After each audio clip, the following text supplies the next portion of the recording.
Sebelumnya, perkenalkan saya Lutfia Dina Latifa dengan NIM 223141043 dari PGMI 2B. Dan di sini saya akan menjelaskan 3 pokok bahasan. Yang pertama ada teori psikoanalisis dalam BK, dan yang kedua ada teori rasional emosi terapi dalam BK, dan yang ketiga contoh kasus dari teori tersebut. Baik, langsung saja masuk pada teori yang pertama, yaitu teori psikoanalisis dalam BK. Nah, dalam teori ini ada 4 pokok bahasan. Yang pertama, pengertian konseling psikoanalisis. Yang kedua, pandangan tentang kepribadian manusia. Dan yang ketiga, ada prinsip dan tujuan psikoanalisis. Dan yang keempat, ada teknik konseling psikoanalisis. Baik, masuk pada pokok bahasan pertama, yaitu pengertian konseling psikoanalisis. Psikoanalisis merupakan suatu metode penyembuhan yang bersifat psikologis dengan cara-cara fisik. Menurut Eldido, psikoanalisis merupakan suatu pandangan baru tentang manusia, di mana ketidaksadaran memainkan peran sentral. Nah, menurut Willis, pengertian psikoanalisis meliputi 3 aspek penting, yaitu sebagai metode penelitian proses-proses psikis, dan yang kedua teknik mengobati gangguan-gangguan psikis, dan yang ketiga sebagai teori kepribadian. Menurut Freud, letak keunggulan psikoanalisis dalam konseling adalah sangat efektif untuk menyembuhkan klien atau pasien yang histeria, cemas, obsesi, neurosis. Baik, langsung saja masuk pada pokok bahasan kedua, pandangan tentang kepribadian manusia. Aliran Freud memandang manusia sebagai makhluk deterministik. Menurut Freud, tingkah laku manusia ditentukan oleh kekuatan irasional, motivasi bawah sadar, dorongan biologis dan insting, serta kejadian psikoseksual selama 6 tahun kehidupan. Freud percaya bahwa dorongan seksual dan agresif adalah kekuatan yang menentukan tingkah laku manusia. Menurut teori psikoanalisis, konsep dasar manusia berputar sekitar psychic determinism dan unconscious mental processes. Psychic determinism berarti bahwa fungsi mental atau kehidupan mental merupakan manifestasi logis yang secara terus-menerus dari hubungan kausatif antara keduanya. Nah, teori topografi merupakan teori psikoanalisis yang menjelaskan tentang kepribadian manusia yang terdiri dari subsistem. Nah, untuk alam kesadaran terbagi dalam 3 tingkatan. Yang pertama, alam sadar atau conscious. Di sini bagian yang berfungsi mengingat, menyadari, dan merasakan sesuatu secara sadar atau nyata. Yang kedua, alam prasadar atau preconscious.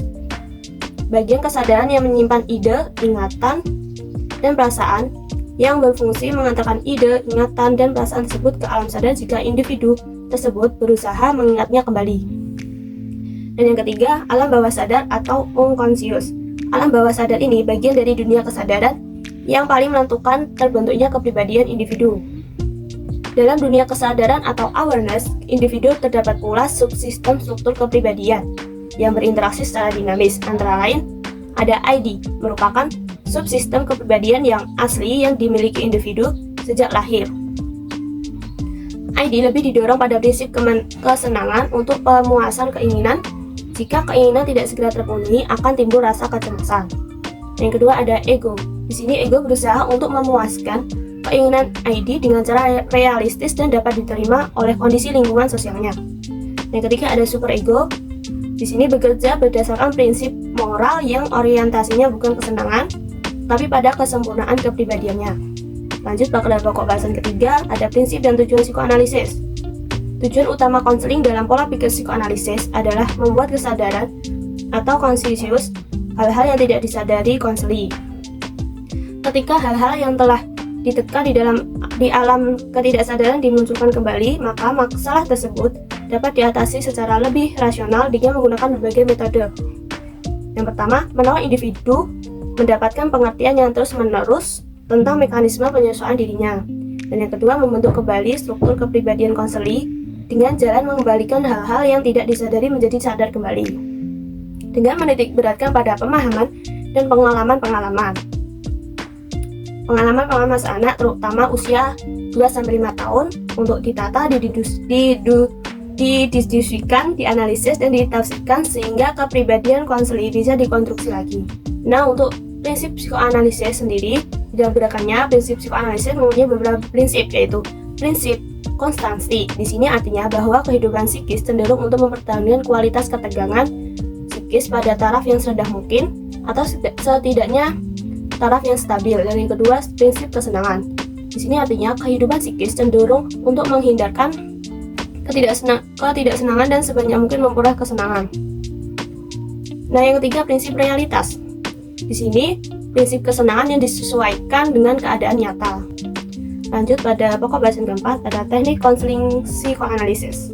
Teknik konseling psikoanalisis ini ada 6. Yang pertama teknik analisis kepribadian atau case historis, yang kedua hipnotis, yang ketiga asosiasi bebas, yang keempat analisis resistansi, yang kelima analisis transferensi, dan yang keenam ada interpretasi.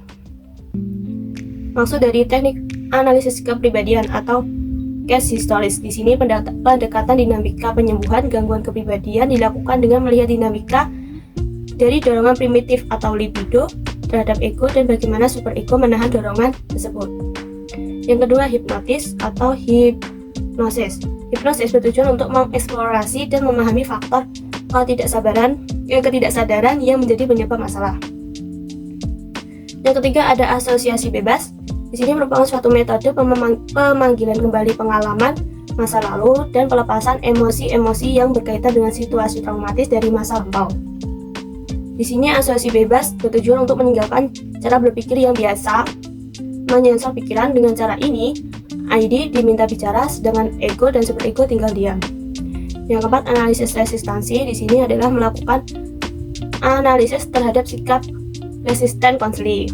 Resistansi dapat terbentuk tingkah laku yang tidak memiliki komitmen pada pertemuan konseling, tidak menepati janji, menolak mengingat mimpi, menghalangi pikiran saat asosiasi bebas, dan bentuk-bentuk lainnya. Yang kelima, analisis transferensi. Di sini terjadi ketika konseling memandang konselor sebagai orang lain. Pada proses konseling, terkadang konseling mentransfer perasaan tentang orang yang penting baginya pada masa lalu kepada konselor. Yang keenam ada interpretasi. Di sini merupakan pengembangan dari teknik asosiasi bebas. Terdapat 3 aspek, yaitu ada mimpi, ada parapraksia, dan humor. Pada saat melakukan interpretasi, konselor membantu konseling memahami peristiwa dari masa lalu dan sampai sekarang. Oke, masuk pada teori yang kedua, ada teori rasional emotif terapi dalam BK. Nah, di sini ada 4 pokok bahasan. Yang pertama ada sejarah rasional emotif behavior terapi, dan yang kedua ada perilaku bermasalah, dan yang ketiga ada konsep-konsep dasar, dan yang keempat ada akuisi atau proses pendewasaan. Langsung masuk pada pokok bahasan pertama, sejarah rasional emotif behavior terapi. Sejarah ini pertama kali dikembangkan oleh Albert Ellis pada tahun 1955, disebut pendekatannya terapi rasional. Pada tahun 1961, ia mengubah namanya menjadi rasional emotif terapi. Nah, pada tahun 1963, Ellis berganti nama lagi menjadi rasional emotif behavior terapi. Dengan rasional, Ellis berarti pengetahuan yang efektif untuk membantu diri sendiri dan bukan pengetahuan yang hanya valid secara empiris atau logis. Dia berharap dia menggunakan kata kognitif sejak awal karena banyak orang yang membatasi kata rasional hanya untuk makna intelektual atau logis empiris.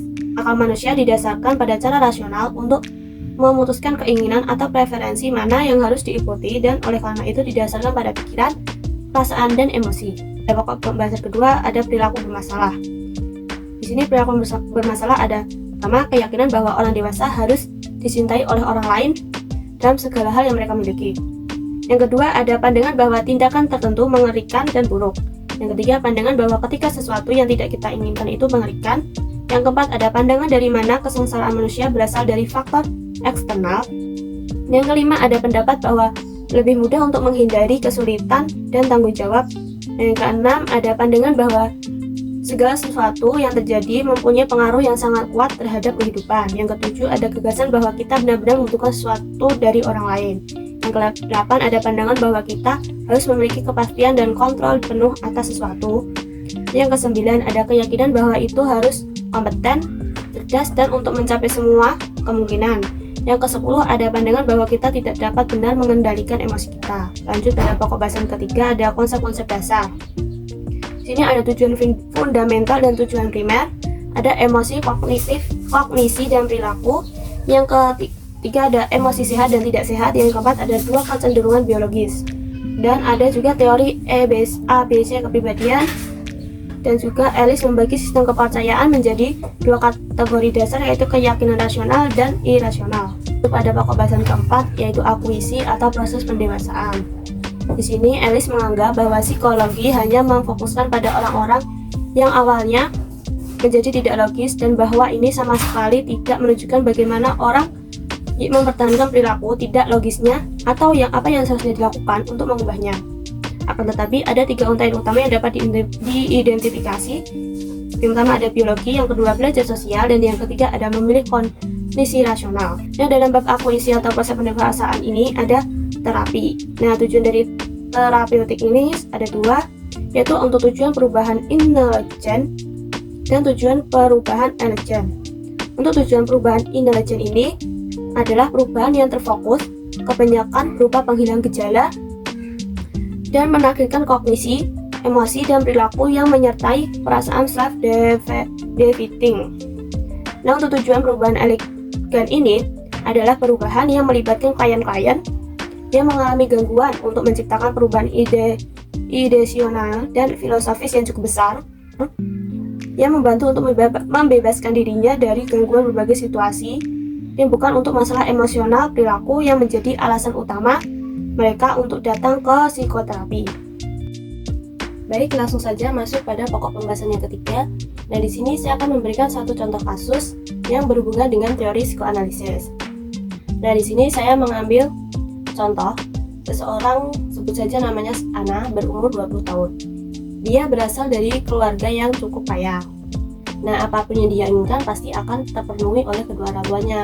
Namun, jika tidak dipenuhi, maka ia akan mencari cara apapun untuk memenuhi keinginannya itu. Nah, pada suatu ketika ia membeli handphone baru, namun uang yang diberi orang tuanya itu tidak cukup. Maka ia berusaha untuk mencari kekurangan uang tersebut. Bisa saja dia dengan meminjam uang kepada teman, menjual barang, atau bahkan bisa saja mencuri. Nah, dari contoh kasus ini, jika dipandang dari teori kepribadian psikoanalisis, anak ini mempunyai kepribadian yang cenderung menuntut pemuasan segera terhadap sesuatu yang dia inginkan. Jadi, orang seperti anak ini dikategorikan dalam struktur kategori ID. ID ini merupakan bagian kepribadian yang berperan sebagai dorongan insting dan menganut prinsip kenikmatan.